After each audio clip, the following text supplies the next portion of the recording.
Welcome back consumer अड्डा में आज बातचीत हो रही है मून लाइटिंग की। ताज़ा वाकया ये है कि विप्रो के चेयरमैन साहब ने बताया कि उन्होंने पिछले कुछ महीनों में 300 कर्मचारी अपनी कंपनी में ऐसे पकड़े जो चोरी छुपे मून लाइटिंग यानी किसी दूसरी कंपनी के लिए भी काम कर रहे थे और एथिकल ग्राउंड पे उन्होंने तुरंत निकाल दिया गया। और एक बार ये पूरा मुद्दा फिर से चर्चा में है। चलिए बात को आगे बढ़ाते हैं। कौस्तुभ साहब, अगर मैं समझना चाहूं तो वर्ल्ड वाइड क्या प्रैक्टिस है? क्या दुनिया के दूसरे देश भी मूनलाइट को इसी तरह से एक्सेप्ट करते हैं? किस तरह की प्रैक्टिसेस हैं वहां पर?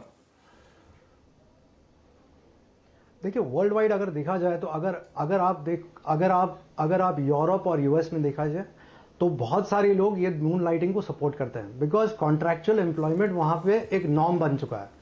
और उसमें उन्होंने कभी भी, अगर आपने देखे तो एक बंदा अगर दिन में 3 या 4 भी काम करते हैं तो अगर आप यूरोप चले जाएं तो लंदन में अगर देखें तो कोई एक बंदा अगर सुबह कहीं बैंक में काम करता तो शाम को वो अपनी खुद की कार भी चलाता या कोई अपना खुद का बैंड में भी काम कर लेता या तो कुछ और कर लेता या अकाउंटिंग फर्म में काम करता। लेकिन ये एक वहां पे एक्सेप्टेबल नॉर्म है और काफी दिनों से चलता आ रहा है। जैसे हम लोग जो देख रहे थे वर्क फ्रॉम होम वहां पे चल रहा था, हमने अभी अडेप्ट कर लिया। अभी हमें भी ये अडेप्ट करने में थोड़ा टाइम लगेगा, लेकिन हम लोग घड़ी घड़ी टेक्नोलॉजी लोगों की बात करते हैं, टेक्निकल लोगों की बात करते हैं, आईटी एम्प्लॉयमेंट की बात करते हैं। तो आईटी एम्प्लॉयज जो अपना स्किल जानते हैं वही स्किल को अपने स्किल को कहीं और यूटिलाइज करना चाहेंगे। हमें भी उसके ये बात तो सही है। देखिए सर, अब ये थोड़ा सेक्टर स्पेसिफिक हो जाएगा। मतलब देखिए, आप आईटी का उदाहरण, मेरा उदाहरण ले लीजिए। मैं अभी आपके साथ सीएनबीसी पर ये शो कर रहा हूं, but it is not possible कि मैं जाके 1 घंटे बाद किसी और चैनल पे ये शो करूं। हो ही नहीं सकता, बिल्कुल संभव नहीं है। वो आपको भी अच्छा नहीं लगेगा और कंपनी वाइज आप भले पुनीत जी ये शो आप किसी और चैनल पे ना करें, लेकिन आप कोई और शो किसी और चैनल में जरूर कर सकते हैं और ये आगे चल के तो होना ही चाहिए। शायद पॉसिबल, अगर आप बोल रहे हैं हाँ, लेकिन क्या है कि जब आप अपना कोई YouTube चैनल चला रहे हैं, जब आप उस तरीके से कमाई कर रहे हैं तो आप वहां पर 4 लोगों के साथ की। चेरियन साहब को लेता हूं। चेरियन साहब, क्योंकि आप इस इंडस्ट्री से भी जुड़े हुए हैं, is it possible like that? क्या हम इतना मून लाइटिंग देख पाएंगे कि इस तरह के क्रिस क्रॉस भी देखेंगे कभी? देखिए, जब मैंने कहा कि कंज्यूमर इज द किंग, जब आप मून लाइटिंग में कंज्यूमर को कंफ्यूजन होता है या कंज्यूमर को लगता है कि आपका एफिशिएंसी कम है या कंज्यूमर को लगता है कि यही व्यक्ति को 2 चैनल में देख चुका हूं, तो तब आपका कंपनी पे असर पड़ेगा। तो वहां मून लाइटिंग अप्रोप्रिएट नहीं है। पर अगर आप अभी चैनल पे एंकर कर रहे हैं और दूसरे चैनल के लिए आप रिसर्च करते हैं या कुछ और काम करते हैं बैक ऑफ द बुक, तो वो कॉन्फ्लिक्ट उतना दिखेगा नहीं और कस्टमर को, चैनल के एंड कस्टमर को वो लगेगा नहीं कि ये मूनलाइटिंग एम्प्लॉय का प्रोडक्ट है। तब कोई प्रॉब्लम नहीं है। राइट। अरविंद साहब, तो चलिए, ये तो एक उदाहरण की बात हुई। अब हम फिल्म इंडस्ट्री में भी देखते हैं कि एक स्टार एक बार में 5 फिल्में कर रहा होता है, ठीक है, लेकिन अंतर ये होगा कि वो कॉन्ट्रैक्चुअल होती है। जी जी जी, चेरियन साहब कुछ कह रहे हैं।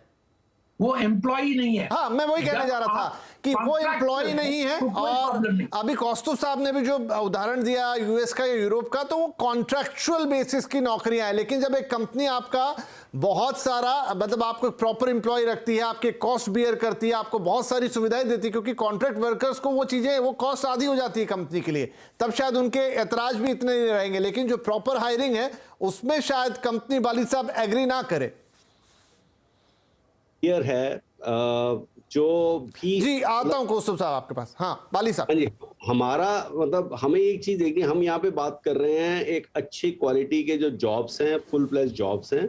और उन जॉब्स में मैंने अपनी लाइफ में पूरा टाइम जो देखा है कि कंपनी इस चीज के लिए बहुत ज्यादा पैसा, बहुत ज्यादा टाइम, बहुत ज्यादा ट्रेनिंग पे पैसा खर्च करती है कि जो उनके एम्प्लॉइज है वो उनकी कल्चर के हिसाब से ढले, उनकी कल्चर के हिसाब से काम करें।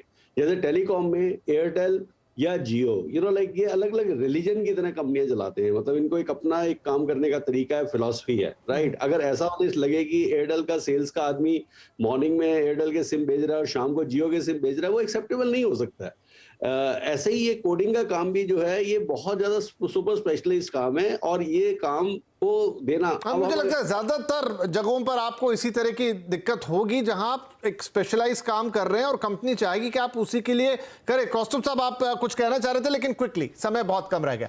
नहीं, मैं ये कह रहा हूं कि employment is finally an employment contract, और आप उस बंदे का 8 घंटा वो कॉन्ट्रैक्ट में आप उसको बाइंडिंग कर रहे हो, उसके बाद उसने वो 8 घंटे आपके लिए डेडिकेटेडली फुल ऑफ इंटीग्रिटी काम करना चाहिए, विच इज अ गिवन।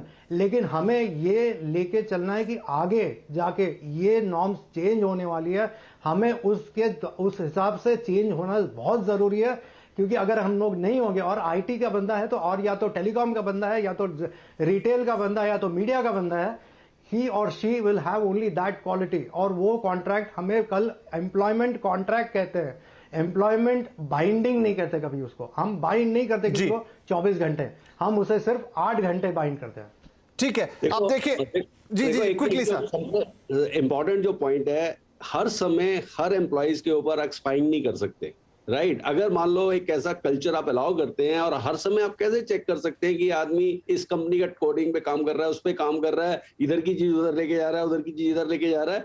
तो इसलिए आई थिंक ये चीज जो है, ठीक है सर, अगर मेरा क्योंकि समय समाप्त हो गया, लेकिन देखिए दोनों तरफ काफी वैलिड पॉइंट्स हैं कि एक तरफ एथिकल मामला है, कंपनी के कल्चर का मामला है, कंपनी की सिक्रेसी का मामला है, वो है। दूसरी तरफ हम एम्प्लॉय के साइड से भी देख रहे हैं कि ठीक है, उसको वो हक है कि वो अपनी क्षमताओं के अनुसार, अपने स्किल सेट के अनुसार काम करे, लेकिन वो फाइन लाइन कहीं तो ड्रॉ करनी पड़ेगी। अच्छी बात यह है कि इस पर चर्चा हो रही है, अच्छी बात यह है कि हम इस पर बातचीत कर रहे हैं, अच्छी बात है कि कुछ कंपनी इसके सपोर्ट में है, कुछ इसे नहीं मान रही है, हमने सैकिंग भी होती हुई देखी।